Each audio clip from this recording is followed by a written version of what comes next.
Namaste, my friends. In this practice today, it's going to be another 90-minute yin full body sequence. And today, we thought we would take what we and how we teach in the physical world into this video. So today, we'll both be demonstrating, working through different postures or variations to achieve the outcome we want in a specific target area. So hopefully that will mean that this practice is more accessible to more of you, and that between the two of us you will find something that helps you effectively target the target areas. So I hope you enjoy this practice. Namaste. Namaste. Let's get started. So our first target area is going to be the glutes. And for this target area, we're both going to move into the same posture to start with. We're going to bring our right leg forward in front of us, bent at the knee, position of the foot up to you, left leg bent behind you. And in this posture, you're supporting yourself with your arms or however you want to be supported. You'll already be finding that you've got some healthy tension or stretch there in the right, so the glute of the leg that's to the front. So you might want to stay in deer, or as I'm going to, you take the left leg back, straighten out the left leg, coming into swan, and then walking the arms forward,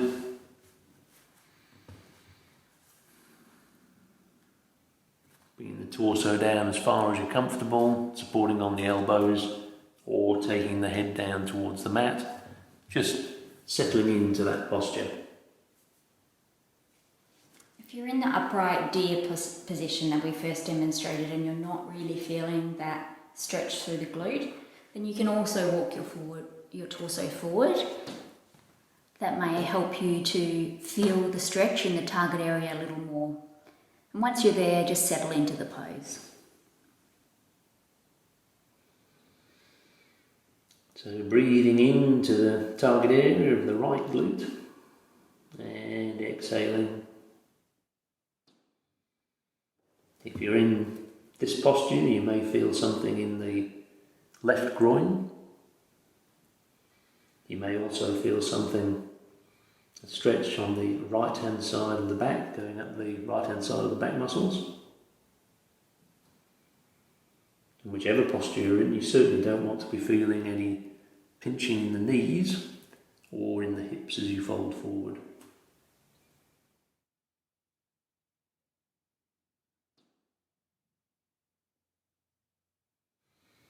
Inhaling and exhaling. As you exhale, wherever you are, maybe as you exhale, that first edge that you found moves.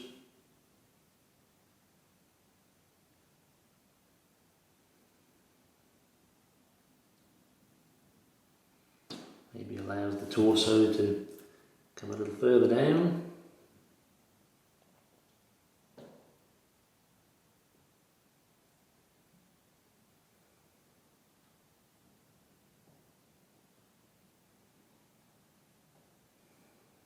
Maybe you just stay where you were. So as well as the stretching the target area around the glute, the relaxed muscle, the stretching of the connective tissues, this posture is also going to work parts of the skeleton, and the knees, femur, thigh bone, pelvis, and the hip joints.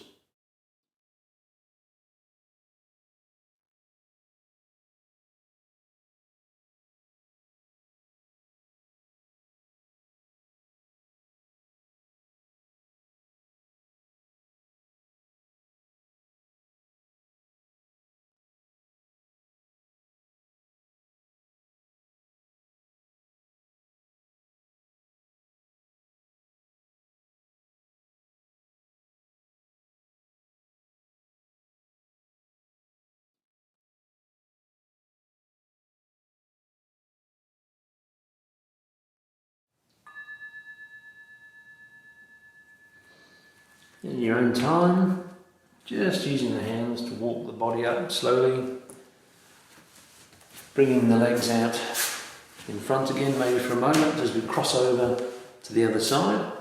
So whichever postural variation you're in, we're just going to do the same to the other side. Remembering always that each side can feel very different in these asymmetrical postures. So I'm going to take my right leg back, the left leg in front, bent at the knee, again position of the foot up to you. Then as I did on the other side, just walking the hands forward and settling in to the posture.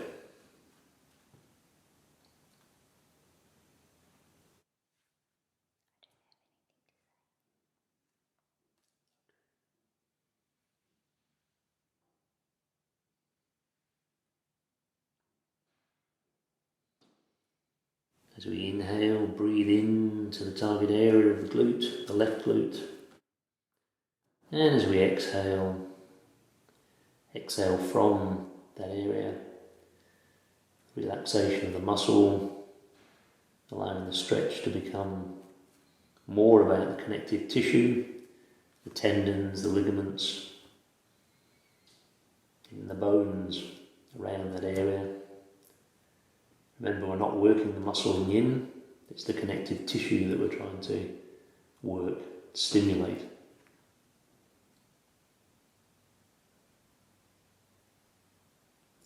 Just inhaling and exhaling. Staying at our first edge until we're entirely comfortable. First edge typically no more than 60 to 70% of your full range of motion. We've been here just a little over a minute now, so for some people that edge may move, in which case we can follow it and allow the torso to bring us forward a little more. But equally, if that's not how it is for us today, just staying as we are. We can support ourselves on our elbows and bring the head further towards the mat. You can even experiment with moving the torso to the left or the right. The focus is, what is it doing in the target area? Get the attention and the focus to that target area and start listening to the body.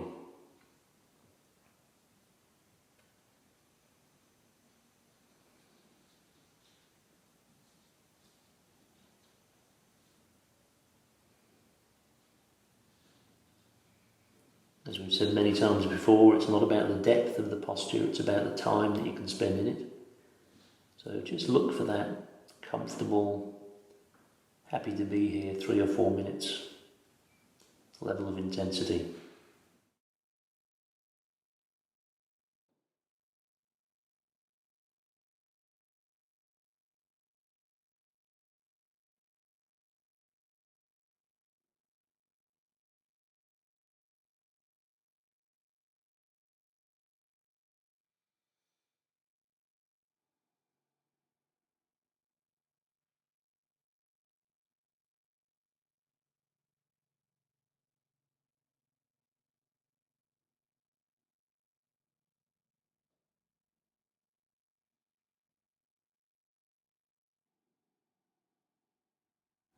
Just a couple more breaths here.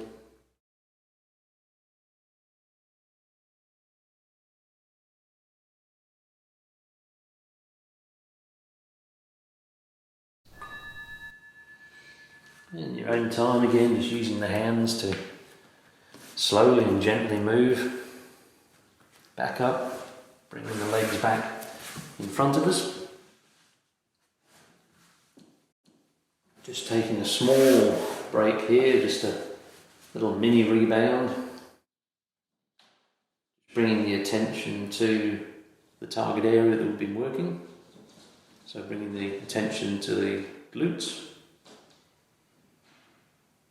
And just seeing if we can discern what's changed. So what sensations are we feeling now that we weren't before? Just listening to the body.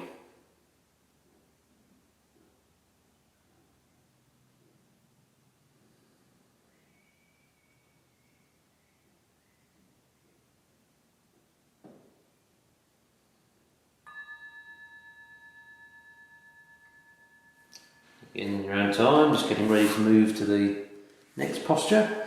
Now for the next posture, it'd be handy if you had a blanket or a towel. If not, you can just double up the mat. So whichever you've got.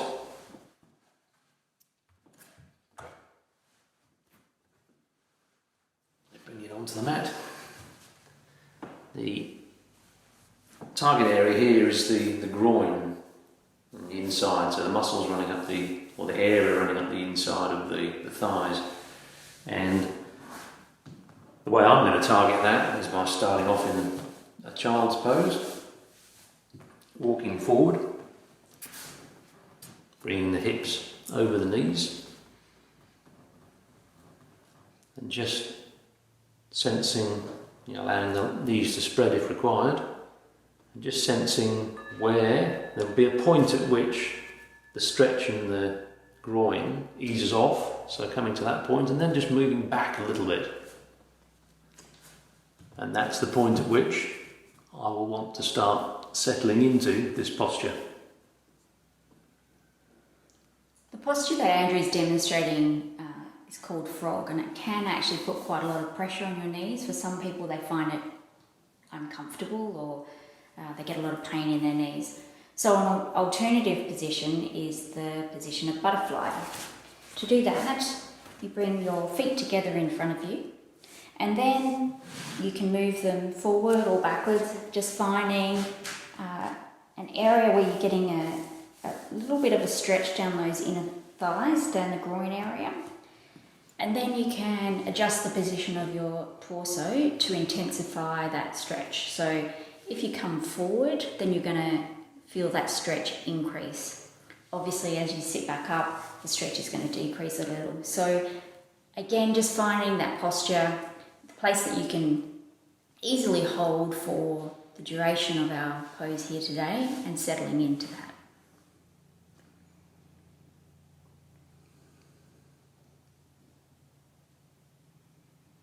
So whichever posture or variation you've chosen, again we breathe into the target area, and as we exhale, that area, the muscle in that area relaxes, allowing the healthy stress or tension to move to the connective tissue, which is where we want it to be. Staying at that first edge, comfortable enough, as Vanessa says, to find stillness and an ability to stay for a good 3 minutes.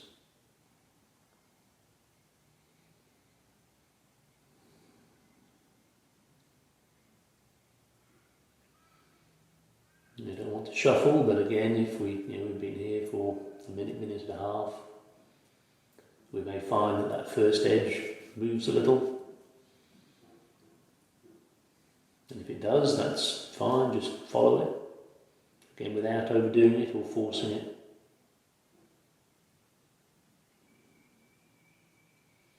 Equally, if at any time you find that it really is a little bit too much, then just back off. If we can't hold a posture in yin for a good 3 or 4 minutes minimum, then we're really in too deep.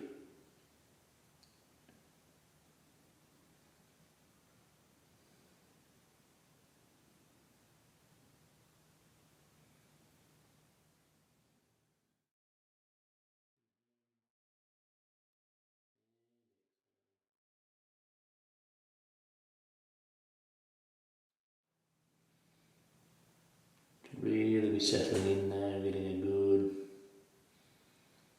stretch in the groin. In the frog, if you want, the position of the feet can be altered. You can bring the feet out or they can remain tucked behind you, more like a child's pose. Torso can be up or down. Again, just play with some of these variations. Just a couple more breaths here.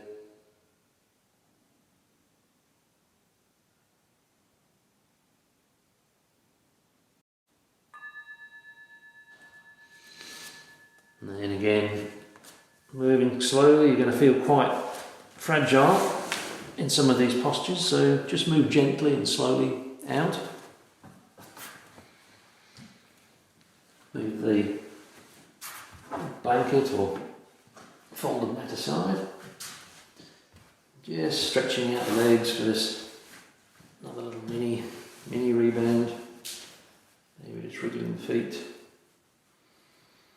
Taking the attention to the groin.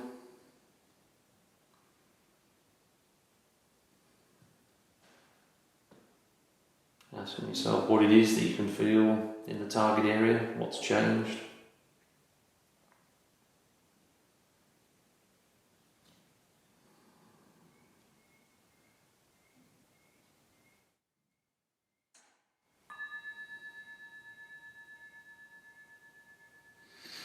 In your own time, getting ready for our next posture. So for our next posture, the target area will be the hamstrings, and again we're going to do it in slightly different ways, so you've got some more options. For me, I'll start with the right hamstring. I'm going to take the right leg straight out. I'm going to bring this left leg back, so fold them back, and again the position of that foot and that knee, whether it's that forward or that back, is entirely up to you. Our target area here is the hamstring at the back of the leg. And from here, just a couple of breaths. Settle in. And then I'm going to fold the torso forward as far as I'm comfortable. This may be it. This might be my half frog, as it's called, for today. Or I might want to come down a little bit more. Just listen to the body, so you're getting that stretch. And then begin to settle into the posture. I'm going to be demonstrating an alternative position for the bent leg. So as Andrew's demonstrating, you could bend that leg backwards. An alternative is to bring the foot in towards your straight leg. So it could be down near the calf, could be near the knee, or further up closer to your groin. Just find the placement that works for you. And then in the same way, we're going to walk the body forward over the straight leg until we feel that stretch down the back of the hamstring.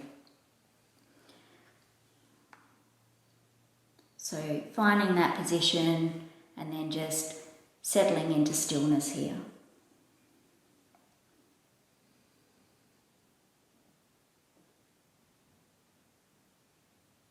To whichever posture or variation you're in, working with that edge, that first point of resistance,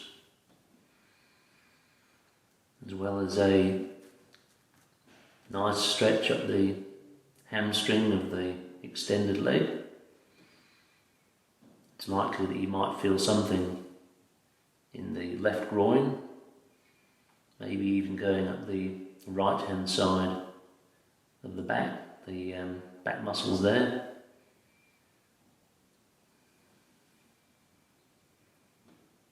As we inhale and then exhale, use that opportunity to make sure that this front leg, where they're targeting the hamstring, is completely relaxed. We want all the muscles in that leg relaxed.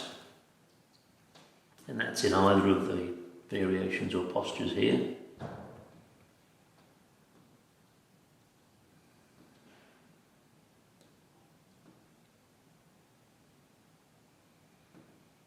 Inhale, exhale.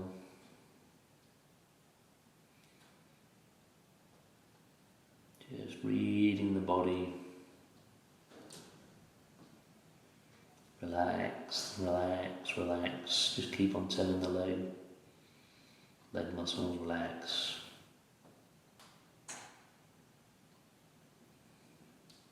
Relaxing the muscles moves everything into the connective tissue, which is where we want to be. Again, whichever posture you're in here. Also some lovely healthy stress on the skeleton, knees, femur, pelvis, lumbar, hip joints, all being stressed in a healthy way. Slightly different in each posture, but try each out and see which works best for you.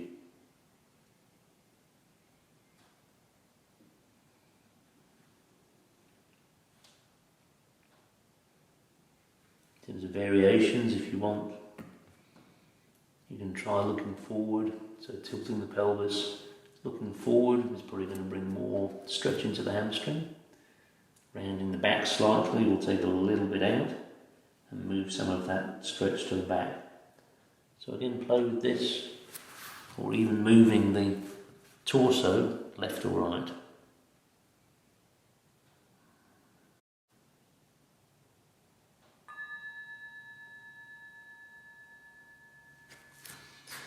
Arm tight, use the hands to walk yourself gradually out of that posture, and again swapping over to the other side, so exactly the same but other side. So in my case, left leg forward, taking the right leg back. Just a couple of breaths here. I just like to do a couple of breaths just to centre myself, make sure everything's aligned before we then fold forward, hands, elbows. You could even use a bolster to carry support some of the weight if you wanted to.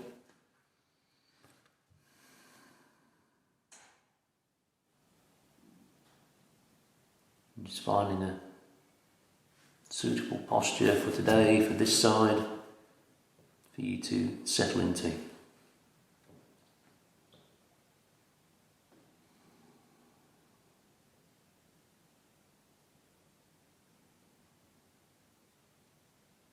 Inhaling and exhaling.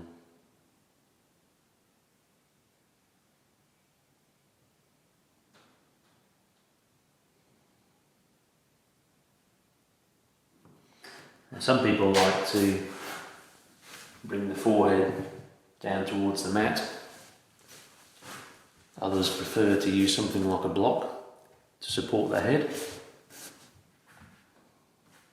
Obviously in different positions.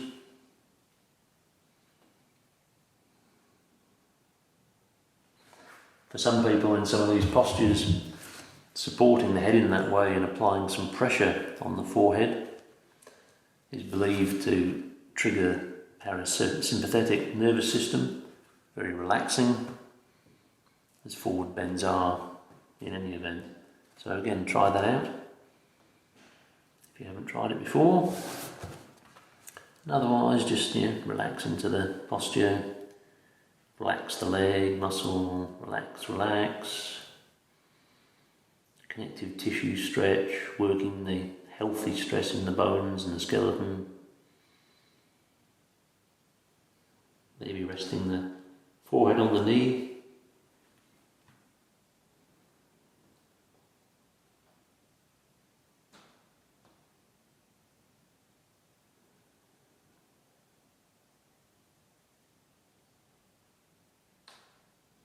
That edge is moving, as we started to say, on the other side, maybe you could walk the torso to the right or the left and see what effect that has on the posture for you.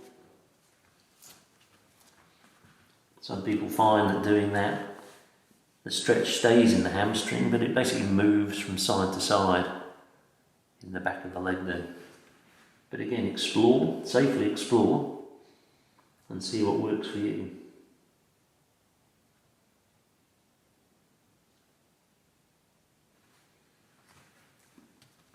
In Yin, the arms, legs and the torso are great levers to either increase or decrease the sensation or the intensity of the posture. So use the levers that nature gave us.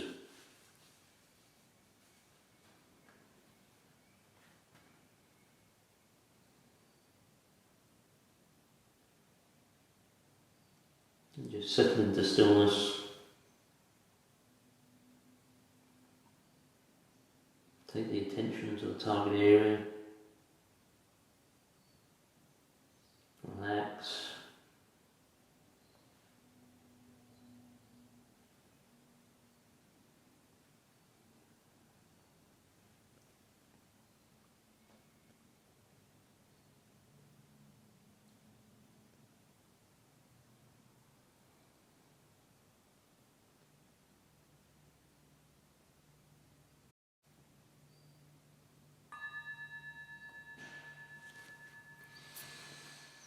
Moving slowly, just walk the hands back, bringing the torso back up. Bring both legs out in front. Maybe lie back, or even just lie back on the elbows. Mini rebound, so let's bring the attention straight to the area that we've been working. The hamstrings. Become aware of any sensations. You might find they're actually in the hamstrings or anywhere in the legs, from the soles of the feet right up the back of the legs, up into the glutes. Everyone's different. Just try and read and listen to your body and understand what it is that it's done to you today.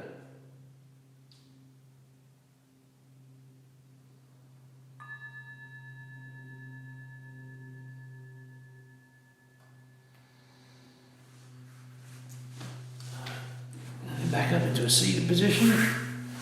So for our next target area is going to be the hip flexors.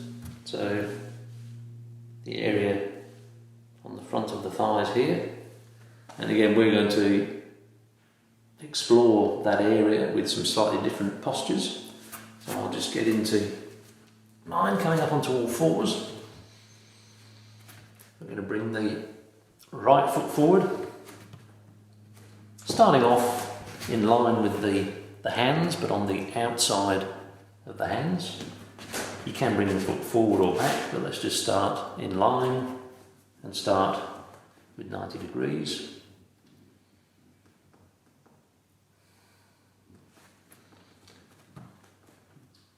Even here, we should already be feeling some nice stretch or tension here, healthy tension in the left hip flexor. We don't want to be feeling any pinching in the knees or in the hip, so just be mindful of that.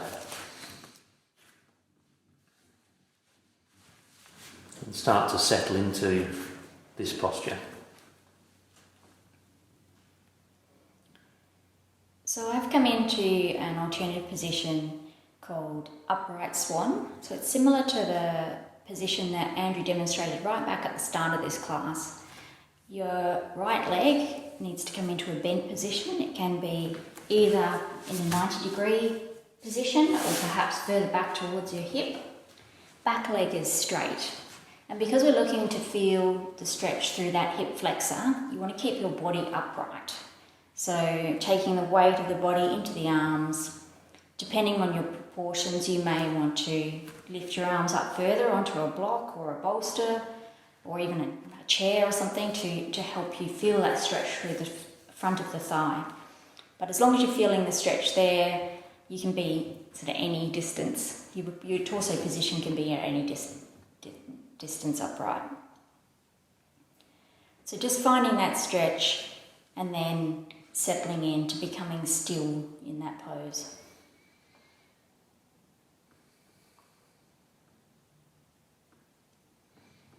Again, in either posture, there'll come a point in time perhaps where that first edge has moved a little.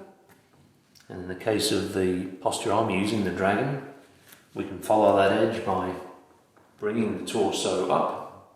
We can support ourselves on the elbow on the knee, or even hands on the knee. Some people even take their hands behind their back.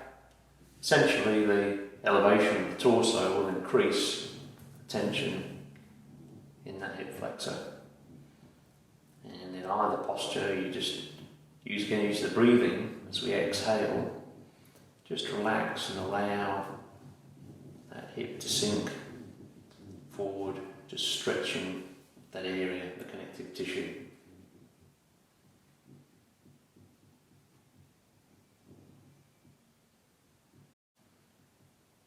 Even the position of the head in either posture, you will find affects the sensation you get in the hip flexor, intensifying or reducing.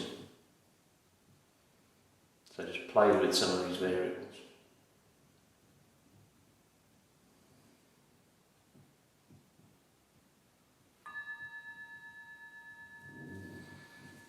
And gently taking the hands back to the mat.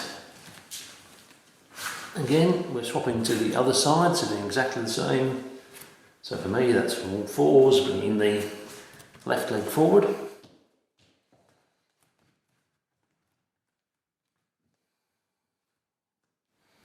As I said before, you might want to experiment with taking the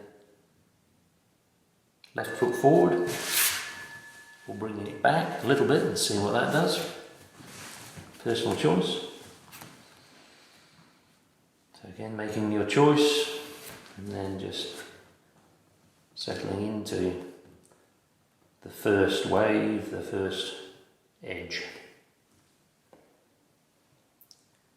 And as Andrew demonstrated moving his foot further forward or back, the same can be applied in the upright swan position. So you can move your foot further forward or further back, but just make sure that wherever you have it, there's no pinching in the knee. We don't want to be injuring the knee. May feel a little bit of discomfort, but no sharp pains or tweaking in the knee.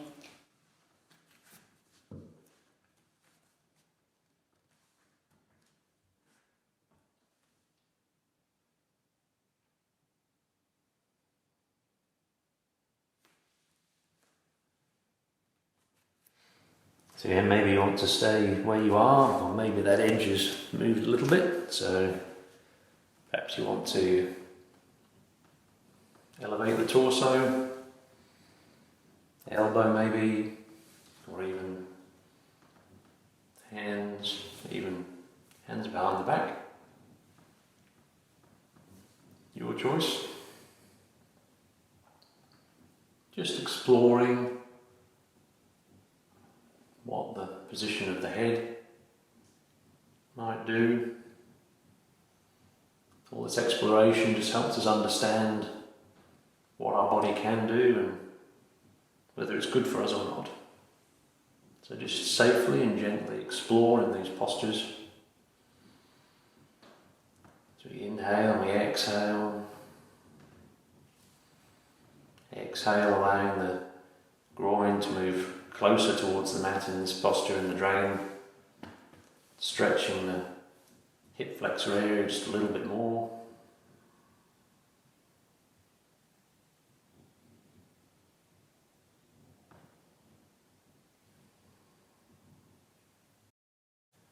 Quite intense for some people, some of these postures, so again, there's nothing wrong with, rather than just trying to follow the edge in intensity all the time, if you need to at any point come down 1 or even 2 notches, that's absolutely fine. So just work with what's good for you today. And again, something you may be able to do on one side, you may not be able to do on the other.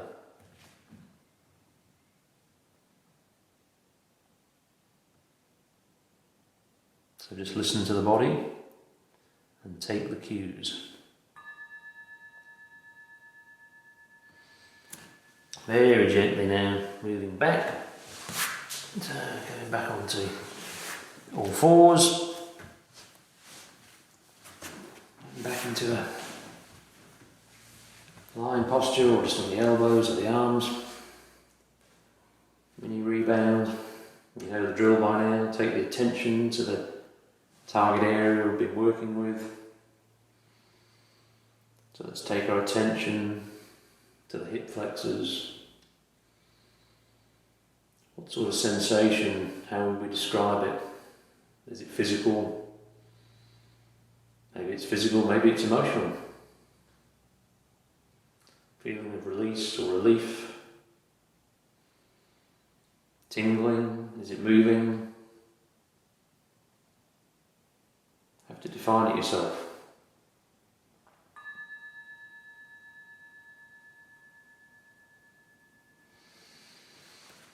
You ready for our next target area? So our next target area will be the quads. In fact, the next two postures will be working the quads. But in the first one, it's asymmetrical, so we're working each side. And for the posture I'll be demonstrating, we'll be needing a wall. So if you've got one, that's great. You probably want to shuffle over there now. The posture that Vanessa will be demonstrating won't need a wall. So choose either that suits you. So maybe while you get set up, I'll quickly talk through my pose. Yep. So I'm going to be doing half saddle here. So we'll start on the left-hand side, bending the left leg alongside the hip, or you could choose to sit up on the hip. We're looking for a stretch down the front of the thigh. So just finding that foot position that's right for you, and then bringing your body back any amount to find that stretch. And then once you've found that, you can settle in. Okay. So for the posture that involves the wall, we're going to back up towards the wall. Let's take our left leg first. We're going to bend that up. We're going to take the knee as close in towards the base of the wall, skirting forward as we can. Bring the right leg in front of us.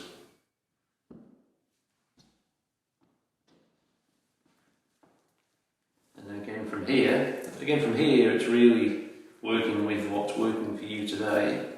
We can start here, and already we should be feeling that we've got some nice tension here in the quad.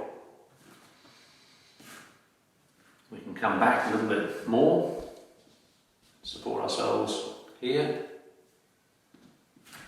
and ultimately we can come back to having our back flat up against the wall. And certainly here you're getting quite an intense, this is quite an intense quad stretch. Probably already be feeling it coming from the quad, moving up into the hip flexor.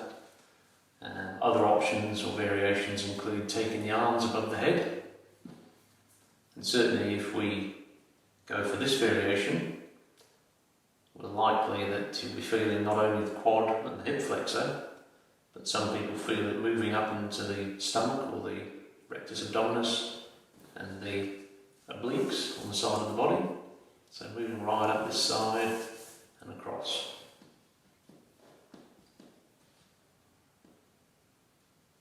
Just breathing in and exhaling.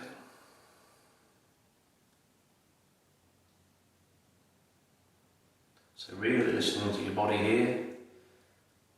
Where we feel an intense stretch, then we really need to listen much more closely to understand if we are really at our edge or we're trying to push too far.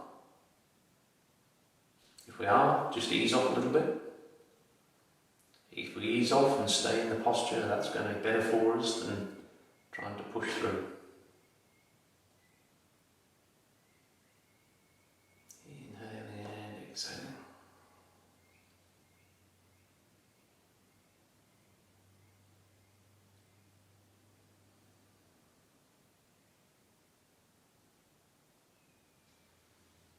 Just a couple more breaths now on this side.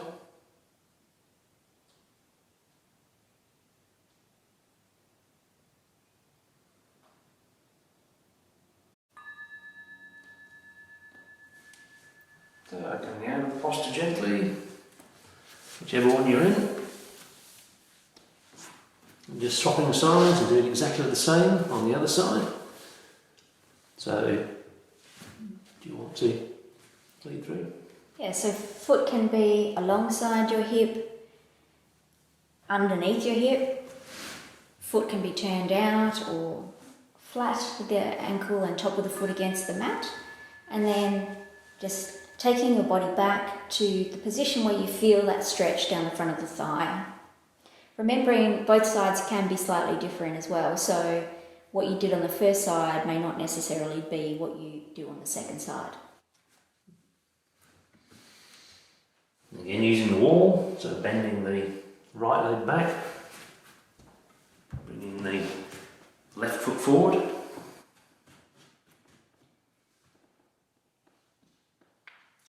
and then just elevating the torso to the point at which it works for you. It gives you the tension or stretch in the right quad that you need or want today. And then making your decision about whether we stay here, we've got the back up against the wall. Maybe we do, or maybe we don't take the arms above the head.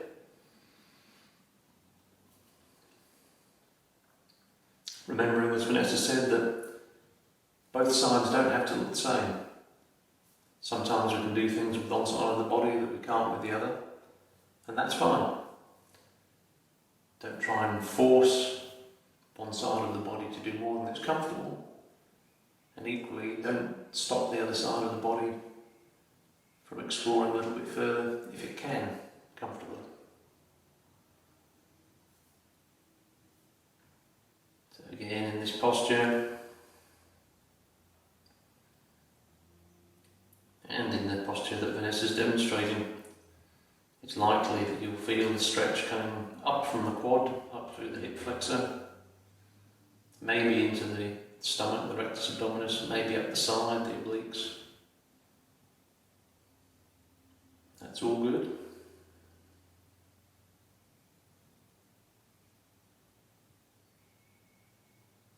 Just breathe in, and as you breathe out, relax, relax, relax the quad muscle, allowing the stretch and the tension to be in the connective tissue, enjoying the healthy stress on the skeleton in this posture, everything from the toes, ankles, knees, femur, pelvis, lumbar and hip joints.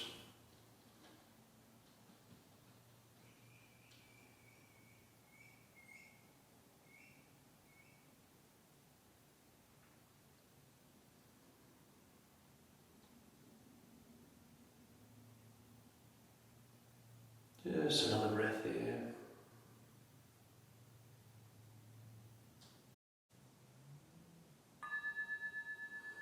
There's the exhale. Slowly coming out of that posture.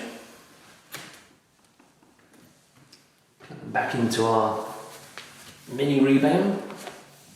So, legs in front, back on the elbows or lying full back.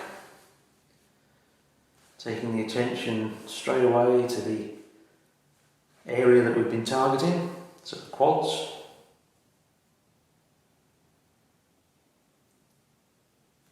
And just trying to open our mind to any experience that the body is trying to tell us, any sensations in the quads or further up and down the legs. What did doing that posture do for this target area?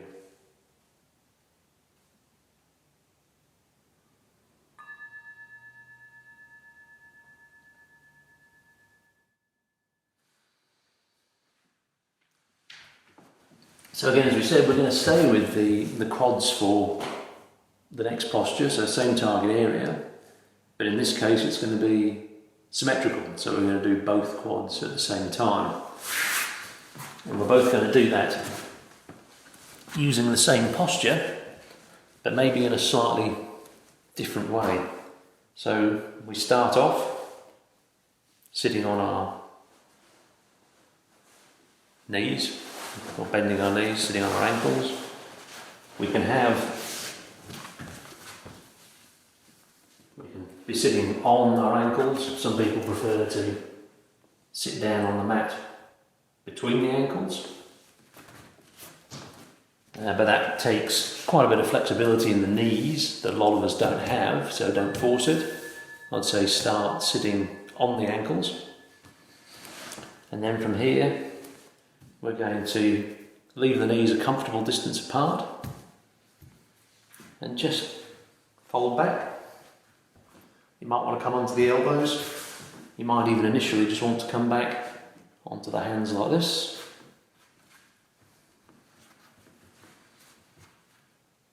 Just come to the point of your first edge before you settle into the posture. So for some people, the stretch in the quads can be quite intense, and they may find even just sitting on their heels is enough for them. So it's completely okay to stay upright as well. Or, as I'm going to do, use a bolster or some pillows behind you to support your body weight. So just coming back any amount that gives you that stretch down the front of the thighs, and then settle, find your stillness, settle down, and try and relax in that pose.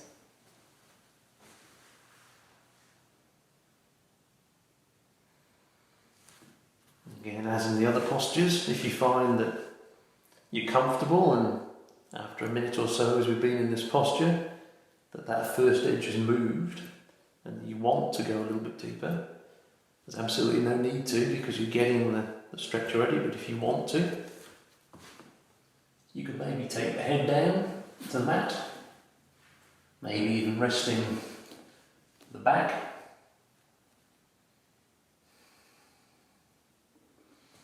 And here you'll certainly be experiencing a stretch from the quads, likely coming up through the hip flexors, the stomach muscles, rectus abdominis, maybe the side muscles, the obliques. Taking the arms over the head will increase those stretches. So just moving the sensation further up the body, maybe right up the front of the body, into the upper body, shoulders.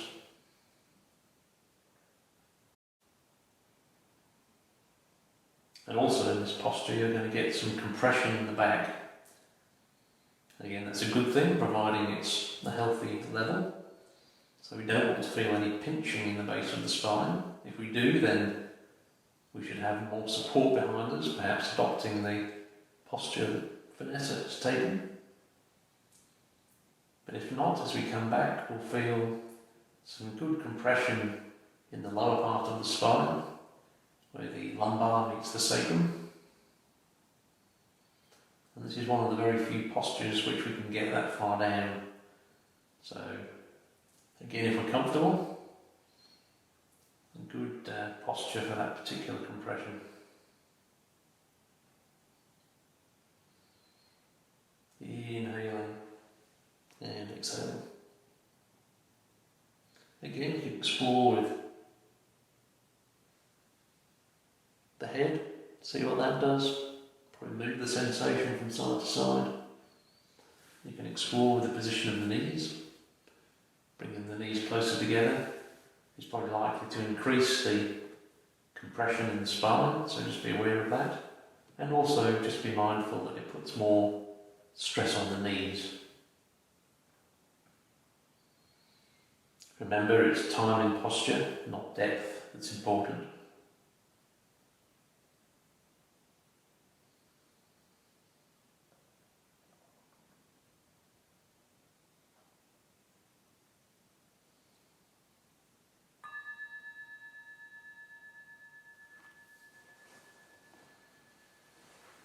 Okay, now be very gentle coming out of this one, whichever one you're in. If you're in this posture, it may just be easier to just roll to the side of it and take the legs out in front rather than trying to fight your way back up. And again, just come into rebound. Done a couple of postures there on the quads, so we really should be able to pick up some sensation, bring our attention there.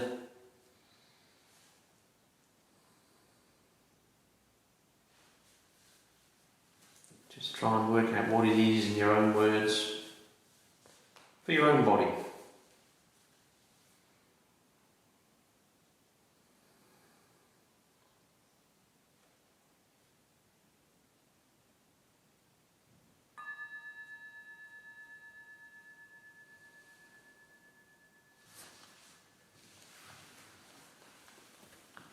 So for our next posture, we're going to be working on a target area, the thoracolumbar muscles, but also maybe the top of the spine, the cervical spine. And the way we're going to do that, again, we're going to have slightly different interpretations or variations of the same posture. So just bringing your legs out in front. My legs are going to be straight, and from here I'm just going to keep my ankles, feet comfortable distance apart, relaxing the legs. That's more important than their actual location. And then as I exhale, I'm just going to fold the body forward. So again here, you might want the block to rest the head on. Some people like to have the bolster to take the weight. Entirely up to you. So just fold forward, support yourself on your elbows or on your arms, and find that first edge and start to settle into the posture. So remembering we're really looking for the rounding through the back, because this is a stretch for that thoracolumbar area. So in addition to doing the posture with straight legs, you can also do it with bent legs. I like to keep my legs roughly about hip distance apart, and then finding the right bend in the legs that's comfortable, could be further down or higher up, and then just rounding forward to get that stretch through the middle back section. One thing you can also do in this pose is to take hold of opposite elbows underneath your arm, and you'll find that you really do feel your back expanding here and the stretch moving not only down the length of the spine but also sort of sideways to the muscles either side of the spine. So just finding the pose that you're comfortable in, that you can hold. We're going to be here for another 2.5 minutes, so find that position and then settle into stillness.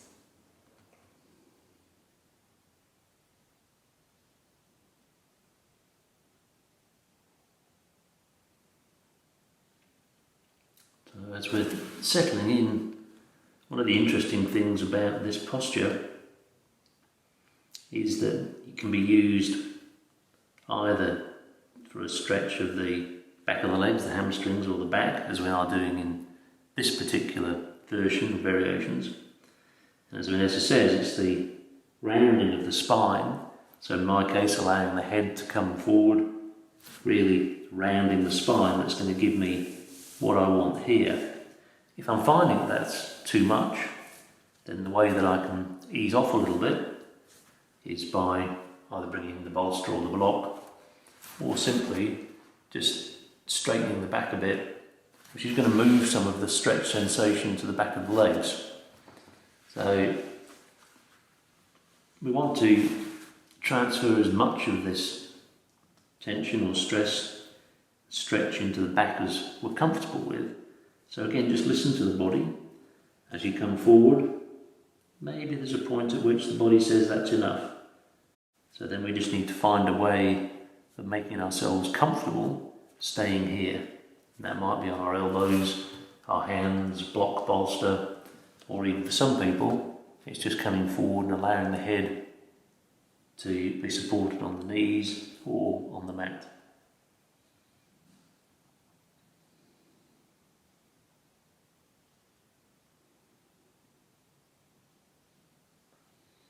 By allowing our head to dangle right forward, we're getting some nice opening on the back of the cervical spine here.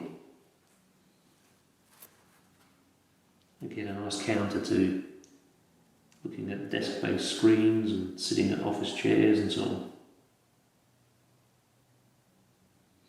So just relax and allow the body to fall forward.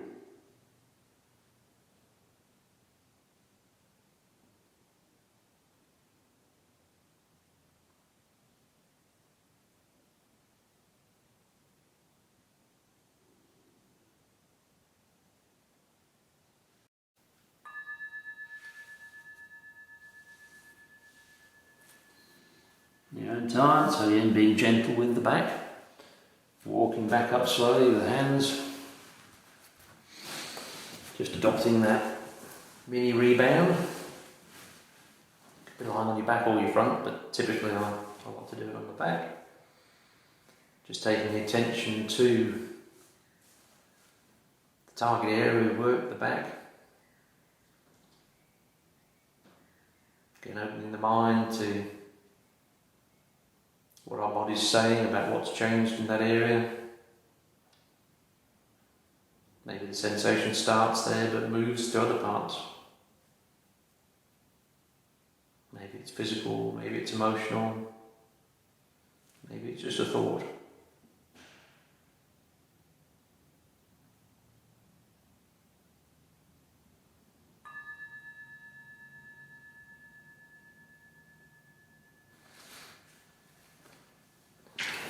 Getting ready for the next target area. So the next target area will be the scapular clavicle up here. And again, we're going to do it by variations of the same posture.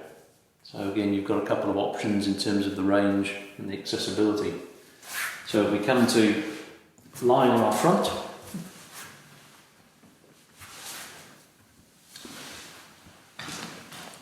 in my case, I'm going to take the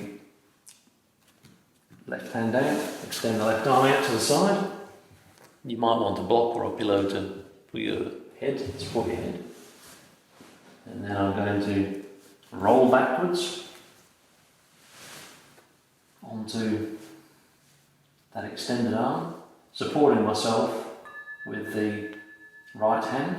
Hopefully you can see that better with Vanessa. Maybe bend the left knee. That's going to help me with the balance.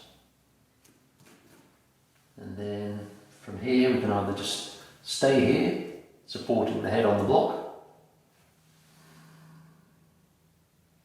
That's giving us a good stretch of the scapula there, opening up the front of the shoulder. And then just start to settle into posture.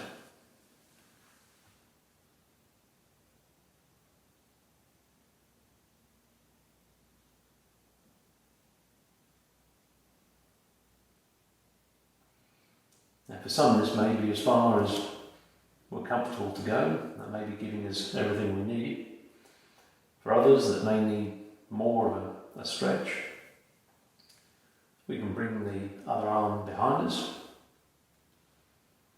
and we can help that by bending the other leg, the right leg, resting the heel on the mat, and then with this right arm behind, we can even start looking for the other hand,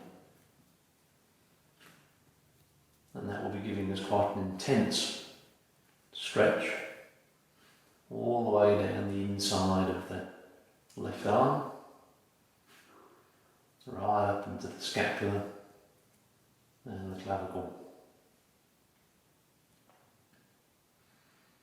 So not many upper body postures in Yin, the majority of them are for the lower body. So again, good to practice some of these postures. Not only are we stretching the connective tissue around the scapular and clavicle area, but also right down the inside of the arms.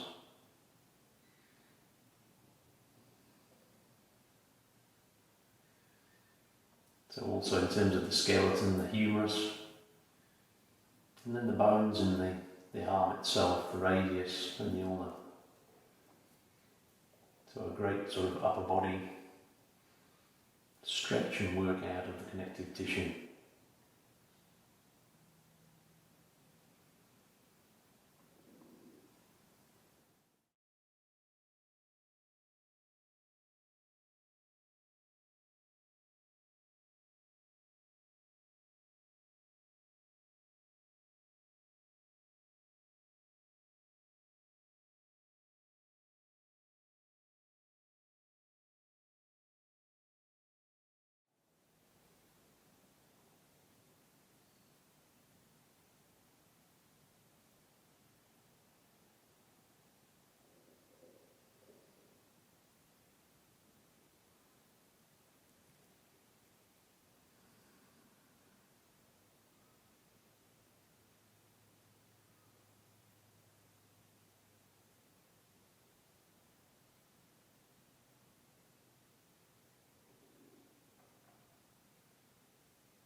gently releasing.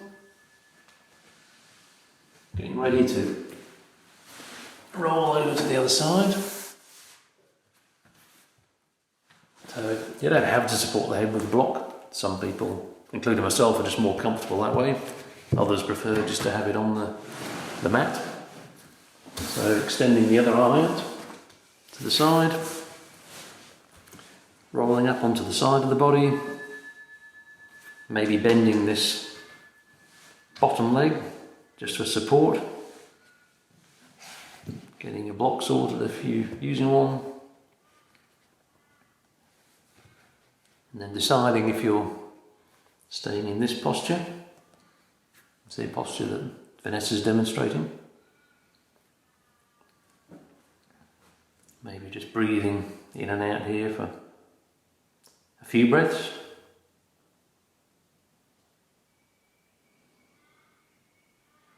Trying to sense where that edge is today. If we're not at that edge and it's comfortable for you today, then maybe we take this other hand back, bend that left leg again, using this leg, pushing against the mat. Again, just helps us to open up the chest.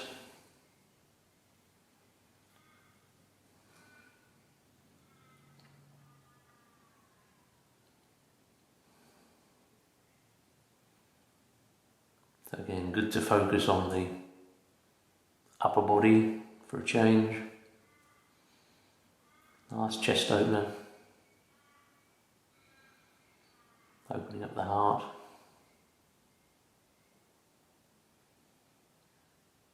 Working the whole shoulder area around the clavicle, or scapula and the clavicle.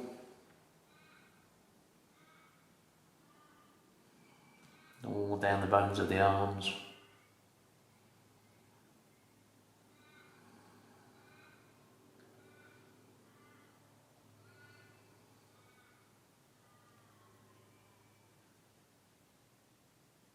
Breathing in and breathing out.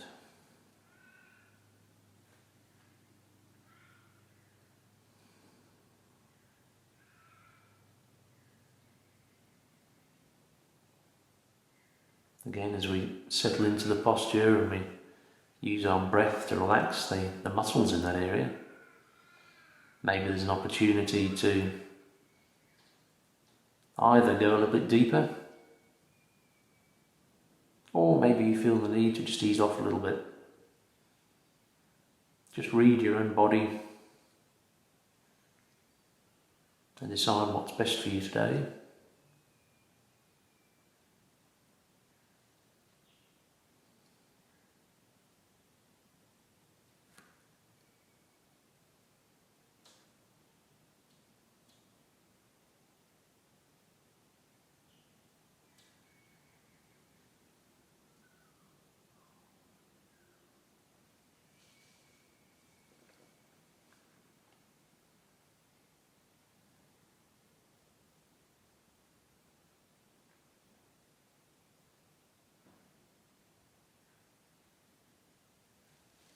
Certainly for most of us, quite unusual to be stretching the inside of the arms like this. So again, might be discomfort, but very useful.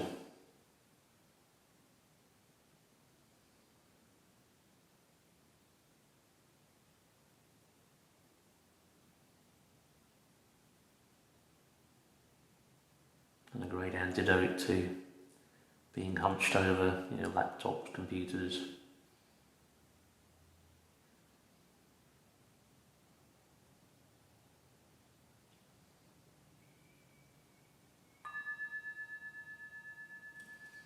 Gently releasing, moving the block if you've got it there. And again, coming to either line front with this one or come back to the usual mini rebound on the elbows on the back.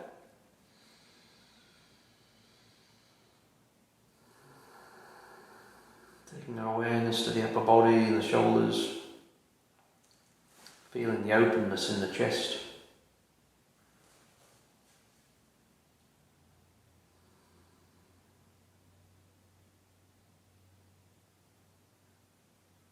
Seeing what else we feel and where.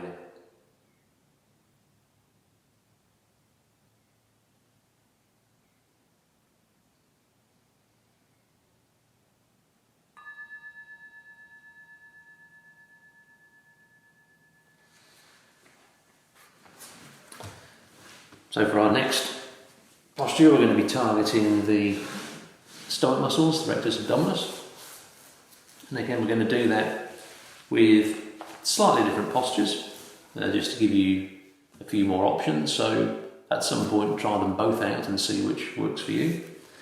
But for either, we're going to start by lying on our front.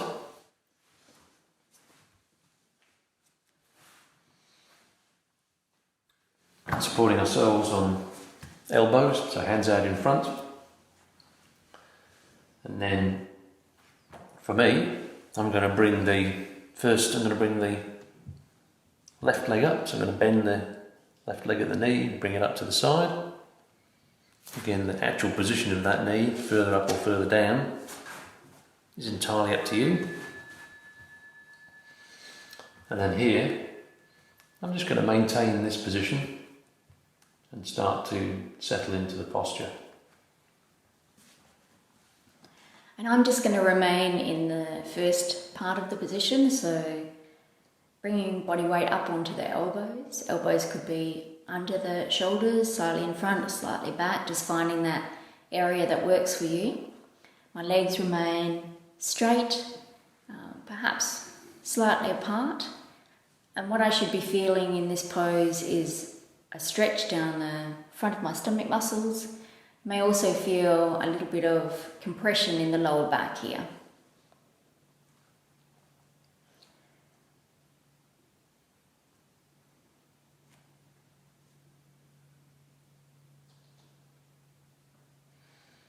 And so in the variation that I'm in, I'm getting those same sensations or benefits in the stomach muscles and the compression in the lower back or the lumbar. But by bringing this leg forward, what I'm also going to get is some quite intense stretch in the obliques as well.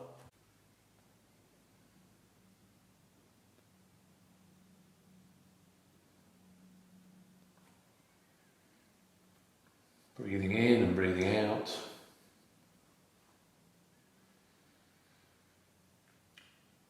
Just determining if you're at that edge. If you are, just maintaining here. If not, maybe that edge has moved out a little bit since we've been in this posture for a minute or so. Then maybe you can adjust without shuffling, just adjust. Raising the torso a little bit. As Vanessa's demonstrating, in either of these postures, there's always the option of coming up onto the hands as well. So Vanessa's really moved there from a Sphinx posture into something that's more like a seal, but that will be giving her more intensity in the lumbar and in the stomach as well. Would that be right?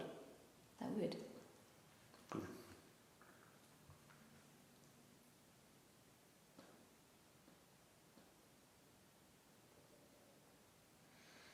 Just a couple more breaths on this side.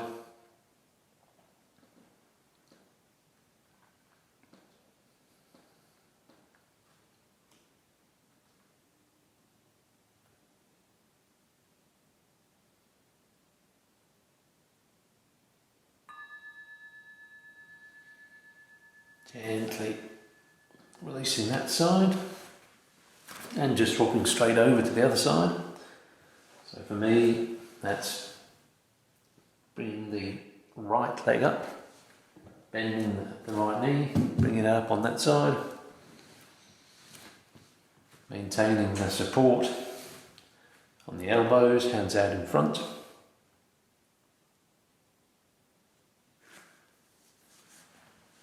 And for me, that's just coming back into that Sphinx or seal pose again.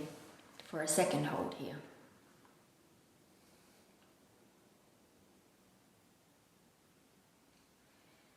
Recognising that each side is independent and can be quite different in terms of the range of motion. Just recognise that rather than forcing things.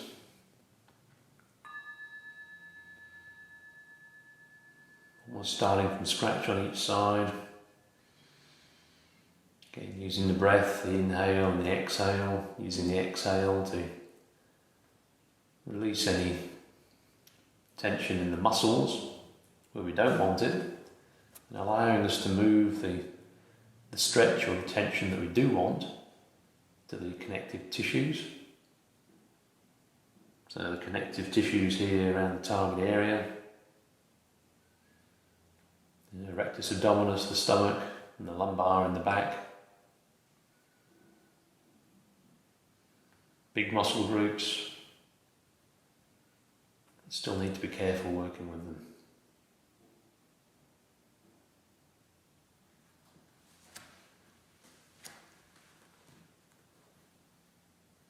Again, if that edge is moved like Vanessa, maybe you want to come up onto the hands.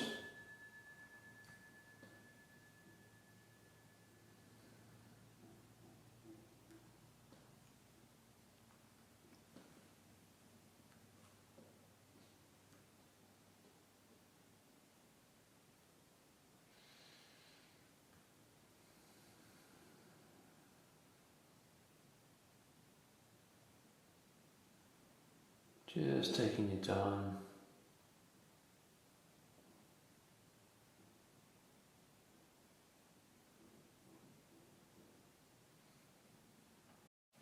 I think, as I said in one of the other postures, there's nothing wrong with sensing that the edge is moved and maybe coming up into a variation where you're getting a little bit more intensity. There's no rule that says that you have to stay here until the end of the posture. You might try this for 30 seconds or a minute and decide that that's really enough for today. It was fun exploring it, but really you don't want to maintain that, and you can come back down to where you were. Nothing wrong with that at all.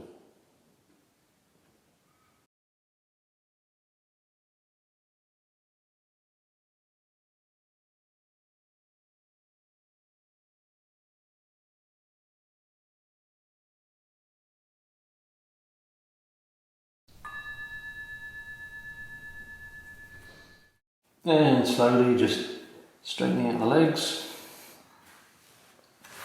And either coming to just lying on your front for a mini rebound.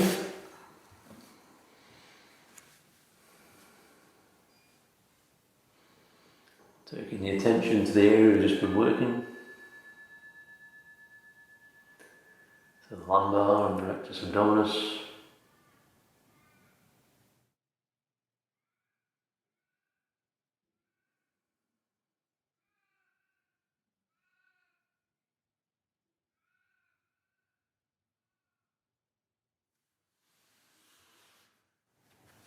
And then coming back up. Ready for our next posture. So for our next posture, we're going to be targeting the obliques, maybe a little bit of the hip flexors, but predominantly the obliques, the muscles running up the side of the body. And again, we're going to do that with two slightly different postures. So I'm going to be taking my right leg forward, left leg back, and coming into that deer posture that we were in earlier. And again, the position of your knee and your foot is entirely up to you, whatever you're comfortable with. And then from here, you're going to want bolster or pillow or something behind you. Tuck that behind that side. So tuck that behind the side of the leg that's forward. And then we're going to twist.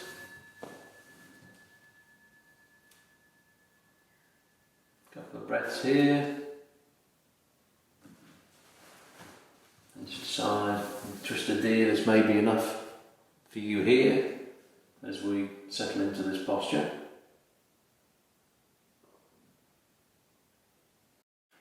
Alternatively, you could take an easy cross-leg position like I am, and just with your right hand on your left knee or your left hand on your right knee, use that to lever your body slightly, not too much, but just allowing you to twist through the body, feeling that stretch through the obliques. You also feel a nice twist through the upper part of your spine here. Your backhand can support you behind your back, bring it in towards the body or slightly further away, just finding that position that you're comfortable in. Your head could be turned towards the back, or you could leave it in a neutral position. So just finding that nice twist through the body and then settling into that pose.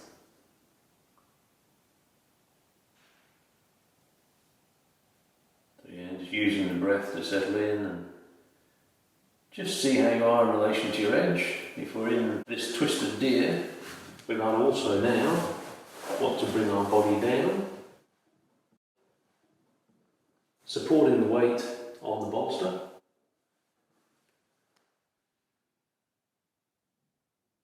You can use one or two, however many you want. Some people like to support themselves here with the bolsters, or you can come down a little bit further.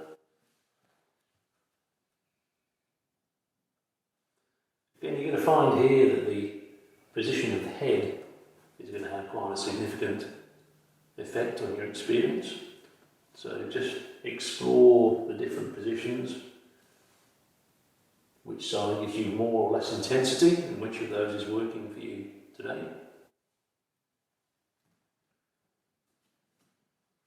Supporting the weight on the elbows a bit if you need to.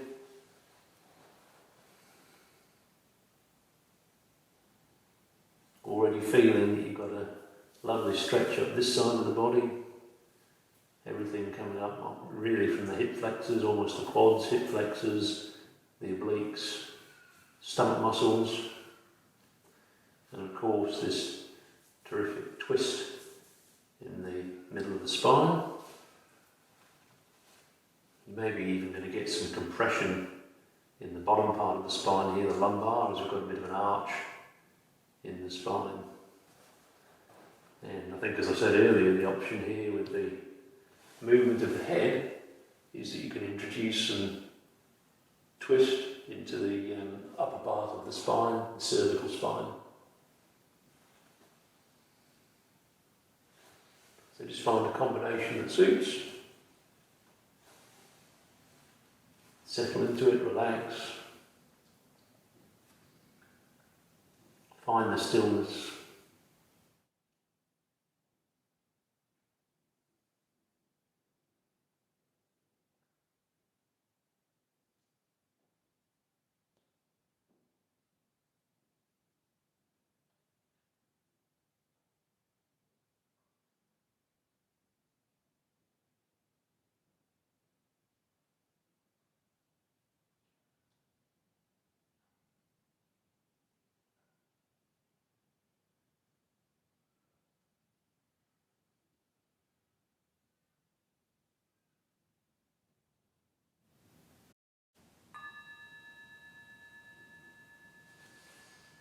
In your own time, just using the hands to come up out of the posture slowly.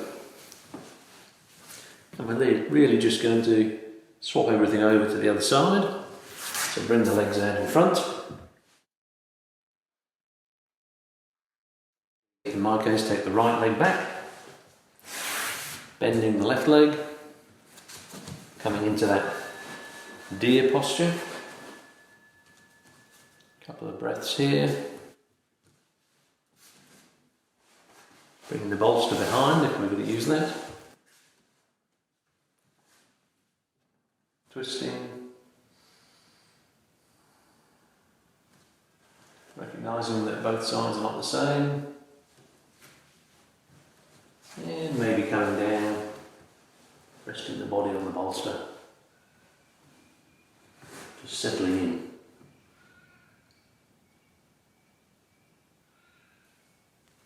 And I'm just taking that same easy seated twist to the other side.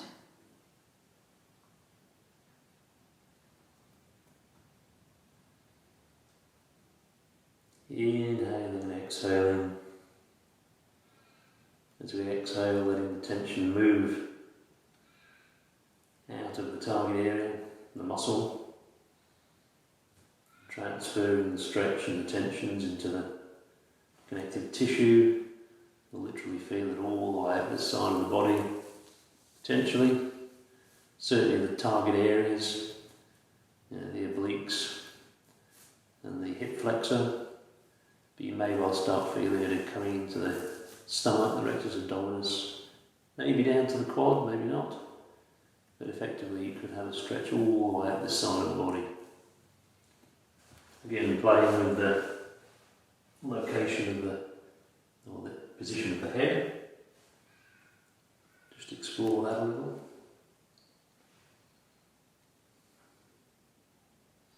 In addition to the muscular or the target area stretch, the connective tissue stretch, in terms of the skeleton, we've got some wonderful stressors here, everything from the toes right up through the knees, femur, pelvis, lumbar and the hips, but perhaps most significantly, all the way up the spine. Compression in the lower part of the lumbar, with a nice arched back, twist in the middle part of the spine and the thoracic, and then if we want it, some twist in the cervical spine by adjusting the head.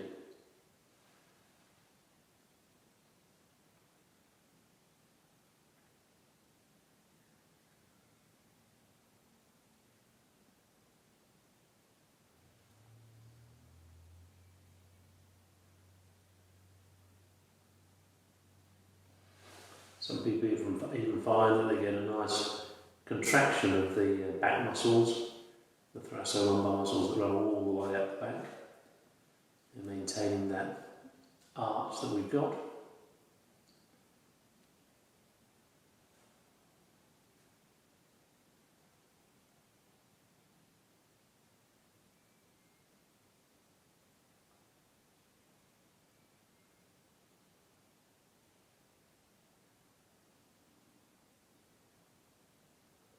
Just enjoying the full sensations you get from this posture.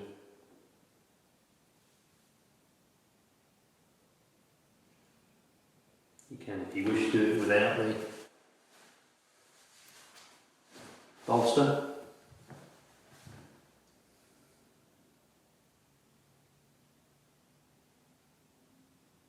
Just support yourself with your arms, or some people can even take it down to the mat.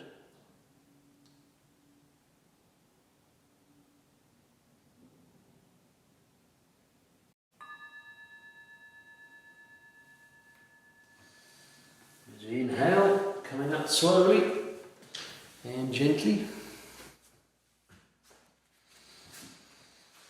Just taking those legs forward again for the mini rebound. Again, either lying down or supporting yourself. Just giving ourselves 30 seconds or so to direct the attention to the target area, so the obliques, hip flexors, and even the spine, the whole spine.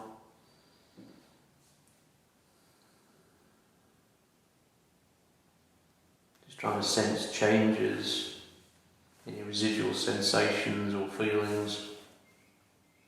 Maybe we feel a bit more open.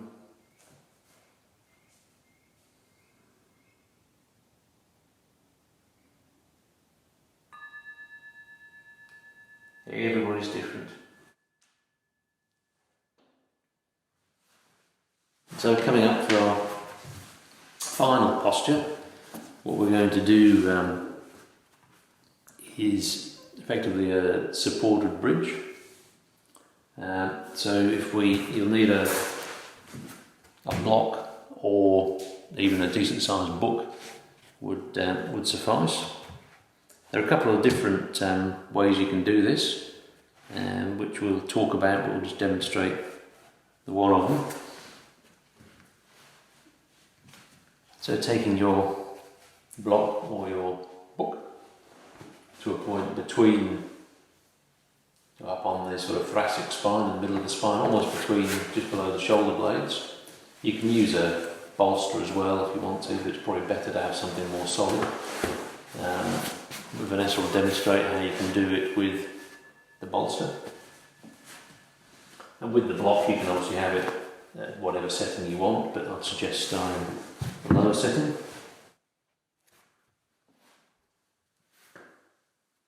Just lowering down, allowing the head to fall behind. Some people prefer to have a bit more support behind the head. Others are happy to just let it fall back like this.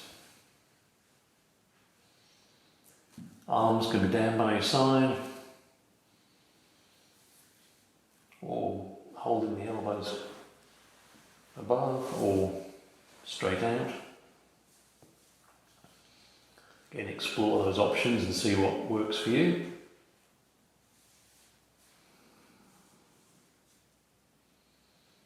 Just settling into the position.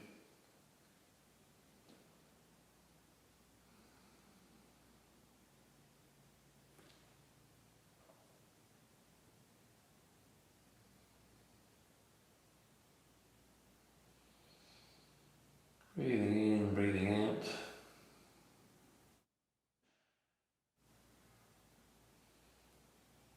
You can obviously try different alignments of the block. And you should try the block versus the bolster. Some people much prefer the sensation of the bolster in their back.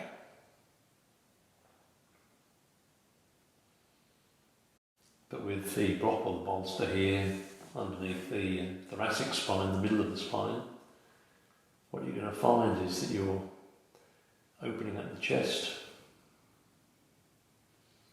maybe even getting a bit of a stretch down here, rectus abdominis, the hip flexors as well, particularly if you've got the arms up above the head.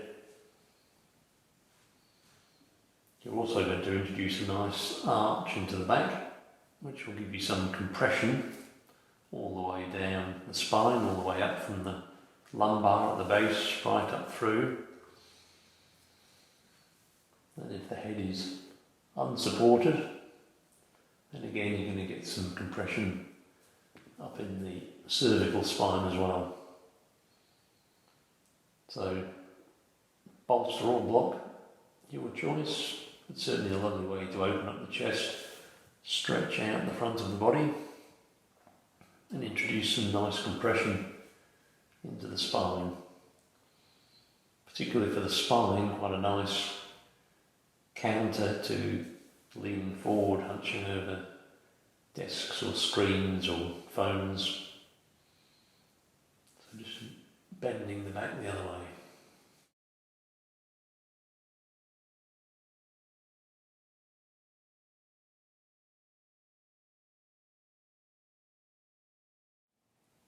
You get a few cracks and pops in the back, nothing wrong with that, as long as there's no pain.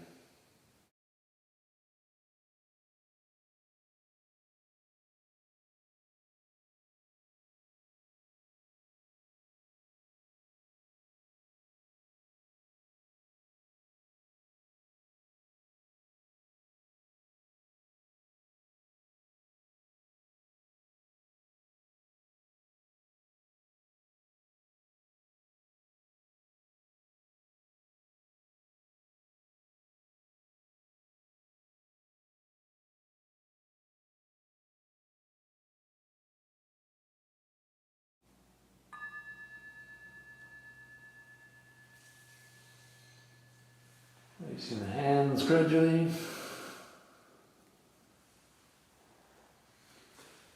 Very gently just removing the block. Putting that aside. And just staying in that same position on my back.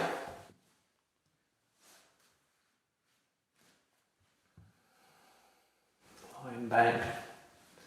Sort of mini rebound, just merging into the Shavasana, which is our actual last posture.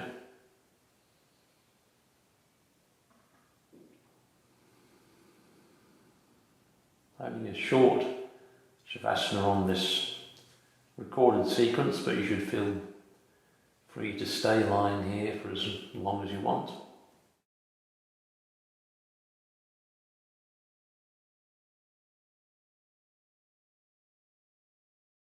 A little bit more time than our mini rebounds to really feel the effects of everything that we've done. We've again worked through the whole body. We've given you a couple of different options for each of the target areas. So hopefully this makes it more accessible.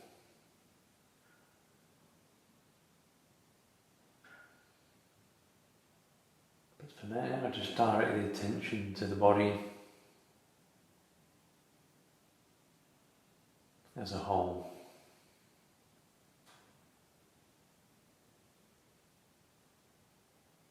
Maybe there's a pulsing or a tingling. Don't try and force it, just let it be. See where it is.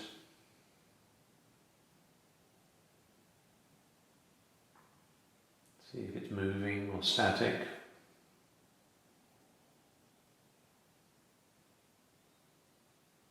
If it's moving, just follow it around.